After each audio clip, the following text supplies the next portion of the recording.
bonsoir. Merci d'être à ce rendez-vous pour passer en revue les principales informations de ce jour.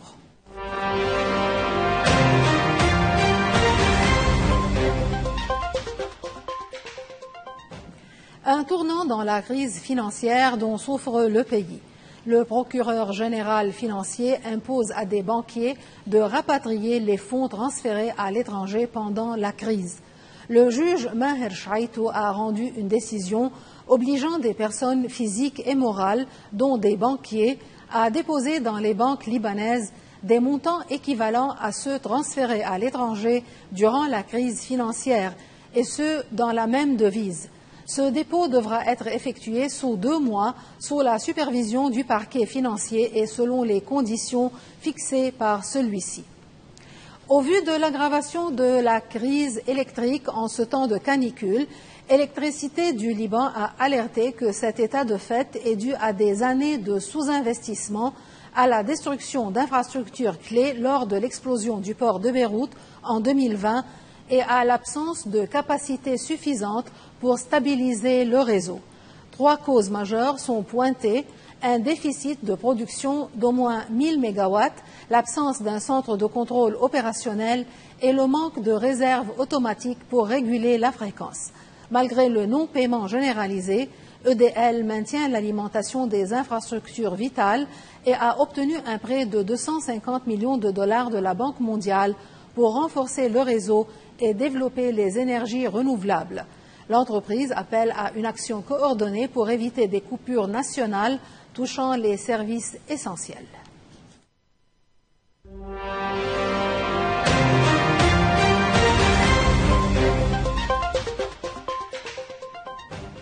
L'armée israélienne a approuvé un plan pour la prise de Razaville, marquant une nouvelle phase dans son offensive contre le Hamas.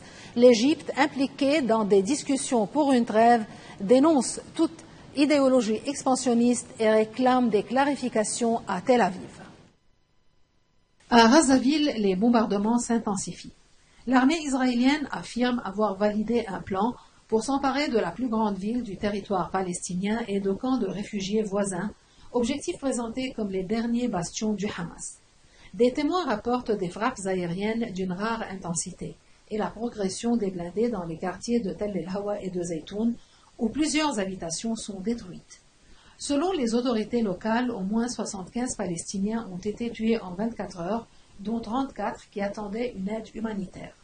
Les rues de Raza sont de nouveau le théâtre d'un exode. Des familles quittent précipitamment leur maison, fouillant vers l'ouest, chargées de matelas et de sacs. Au même moment, une délégation du Hamas est arrivée au Caire pour discuter d'une éventuelle trêve de 60 jours. L'Égypte, médiatrice avec le Qatar et les États-Unis, a réagi vivement aux propos sur un grand Israël relayés dans la presse israélienne, dénonçant une provocation et réaffirmant son rejet de toute escalade. Le Premier ministre israélien Benjamin Netanyahou assure que son plan ne vise pas à occuper Gaza, mais à la démilitariser et à libérer tous les otages. Des objectifs qui s'ajoutent à un contrôle sécuritaire renforcé et à la mise en place d'une administration civile non israélienne. Après 22 mois de guerre, le bilan humain est lourd. Plus de 61 000 Palestiniens tués selon le ministère de la Santé du Hamas et plus de 1200 morts en Israël depuis l'attaque du 7 octobre 2023. L'ONU parle d'un risque de famine généralisée dans l'enclave. Alors que les appels internationaux à un cessez-le-feu se multiplient, l'escalade militaire semble se poursuivre, avec le spectre d'une bataille décisive au cœur de Razaville. Au Soudan, une crise sanitaire d'ampleur dramatique s'ajoute à la guerre civile.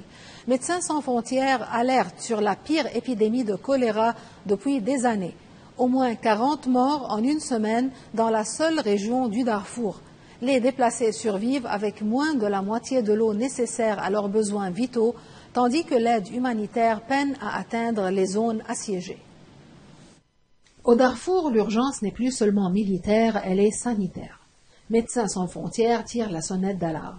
En une semaine, plus de 2300 patients soignés, 40 décès recensés, victimes d'une épidémie de choléra qui frappe un Soudan déjà meurtri par 2 ans de guerre. Tawila, au nord du Darfour, est aujourd'hui l'épicentre de la crise. Ici, des centaines de milliers de déplacés ont trouvé refuge après l'attaque du camp de Zamzam. mais l'accès à l'eau potable est quasi inexistant, 3 litres par jour en moyenne, contre les 7,5 litres recommandés par l'OMS. Selon Médecins sans frontières, des puits sont contaminés. Dans certains camps, l'eau provient de sources souillées. Un risque mortel pour les enfants, déjà 300 cas recensés dans la seule ville de Tawila. L'acheminement de l'aide est rendu presque impossible par les combats. L'armée soudanaise et les paramilitaires des forces de soutien rapide s'affrontent pour le contrôle d'El Fasher, dernière capitale provinciale encore tenue par l'armée. Depuis juillet 2024, 100 000 cas de choléra ont été recensés dans tout le pays. Une maladie transmise par l'eau ou la nourriture contaminée, mortelle en quelques heures sans traitement. Pour l'ONU, il s'agit de la pire crise humanitaire au monde aujourd'hui. Une crise au Soudan qui se joue sur 2 fronts, celui des armes et celui de l'eau.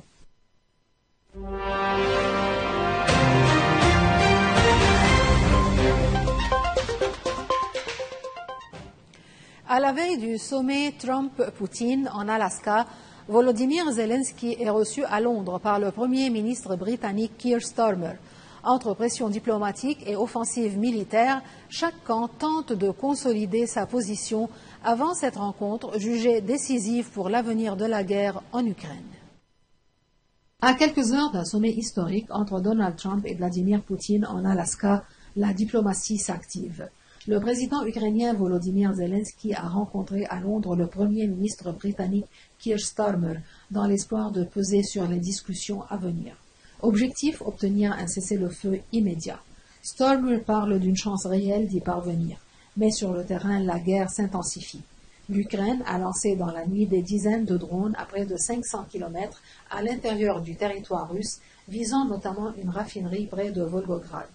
Réplique à une forte poussée des troupes russes qui, en quelques jours, ont gagné plus de 110 km² dans l'est de l'Ukraine, du jamais vu depuis plus d'1 an. Kiev a même ordonné l'évacuation de familles dans plusieurs localités.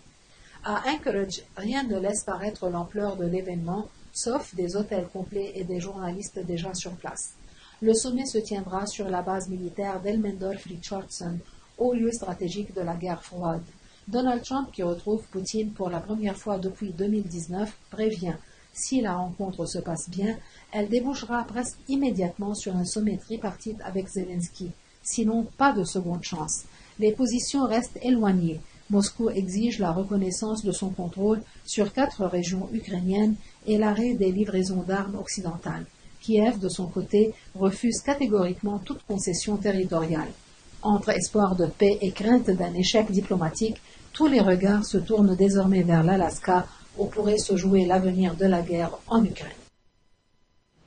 À Genève, les négociations pour un traité mondial contraignant contre la pollution plastique entrent dans leurs dernières heures. Les divergences entre États, exacerbées par l'influence des industriels, compromettent un accord pourtant jugé vital pour l'environnement et la santé humaine. À Genève, c'est la dernière ligne droite pour les négociations sur un traité international contre la pollution plastique. Après 3 ans de discussion, 184 pays doivent tenter de trouver un accord et il ne reste que quelques heures. Un texte de synthèse d'une dizaine de pages a été massivement rejeté, jugé déséquilibré et inacceptable par de nombreux pays et ONG. Les critiques pointent un projet trop favorable aux États pétroliers et à l'industrie pétrochimique. Mais la pression est forte. Si aucun compromis n'est trouvé avant jeudi minuit, les négociations pourraient échouer encore une fois.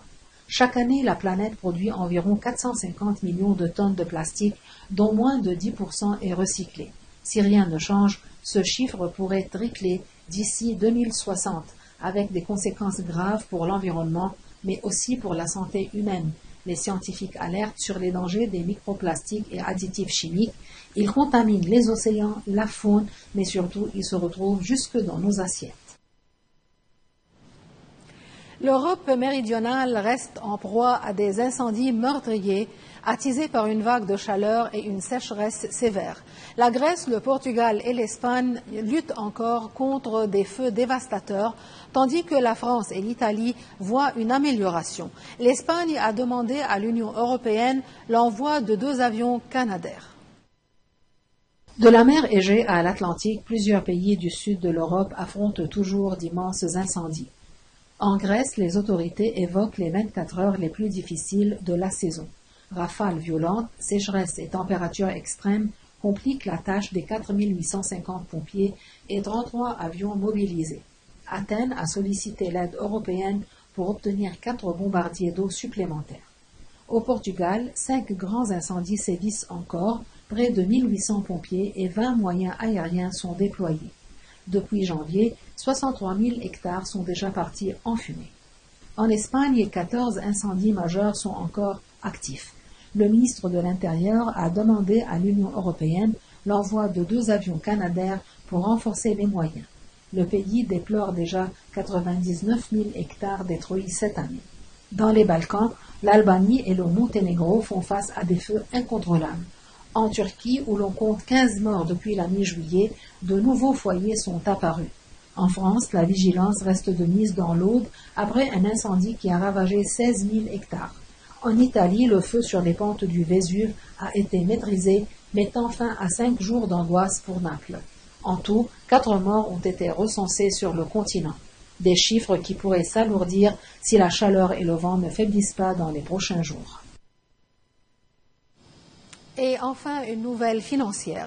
Le Bitcoin a franchi un nouveau record historique en dépassant les 124 000 $, porté par l'envolée des marchés boursiers américains, un intérêt institutionnel croissant et un cadre réglementaire plus favorable aux États-Unis sous l'impulsion de Donald Trump. C'est un nouveau sommet pour la star des crypto-monnaies. Le Bitcoin a franchi pour la première fois la barre des 124 000 $. Dépassant même brièvement les 124 500. Cette poussée est largement soutenue par la performance des marchés américains, renforçant la confiance des investisseurs dans les actifs risqués comme les crypto-monnaies. Donald Trump a en effet levé certaines restrictions qui empêchaient les banques de travailler avec des entreprises de crypto-monnaies, ouvrant la voie à une intégration plus fluide de ce secteur dans le système financier américain. Ces évolutions réglementaires, ajoutées à l'engouement spéculatif, poussent les analystes à envisager de nouveaux records dans les mois à venir, même si la volatilité du Bitcoin reste élevée. Avec un précédent record établi mi-juillet à 123 205 $, la crypto-monnaie emblématique prouve qu'elle reste plus que jamais un acteur incontournable des marchés financiers mondiaux, avec pour les investisseurs autant d'opportunités que de risques. Et sur ce, nous terminons ce journal. Merci et bonsoir.